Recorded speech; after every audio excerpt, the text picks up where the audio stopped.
नमस्कार, धरती hero showroom मध्ये आपलं स्वागत आहे.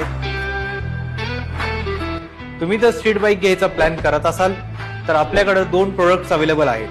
पहिला आहे 160R 4V, other is XPulse 200T 4V. Extreme 160R 4V मध्ये तुम्हाला 16.9 bhp ची पॉवर भेटेल, सोबतच 14.6 Nm चा टॉर्क. तर एक्सपल्स 200T 4V मध्ये तुम्हाला 16.78 bhp ची पॉवर भेटेल, सोबतच 15.6 Nm चा टॉर्क भेटेल. एक्स्ट्रीम 160R 4V ची फ्यूल कॅपॅसिटी आहे 12 लिटर्स विथ 48 किलोमीटर पर लिटरचा ॲव्हरेज तुम्हाला यात भेटणार आहे. तर एक्सपल्स 200T 4V ची फ्यूल कॅपॅसिटी आहे 13 litres with 40 kilometre per litre average. Extreme 160R 4V ची टॉप स्पीड आहे 110 किलोमीटर पर आवर आणि यात कलर्स अवेलेबल आहे red, brown and lime yellow. तर एक्सपल्स 200T ची टॉप स्पीड आहे 125 किलोमीटर पर आवर आणि यात कलर्स अवेलेबल आहे red, brown and lime yellow. So जर तुम्ही स्ट्रीट बाईक घ्यायचा विचार करत असाल तर लवकरात लवकर धरती हिरो शोरूमला व्हिजिट करा.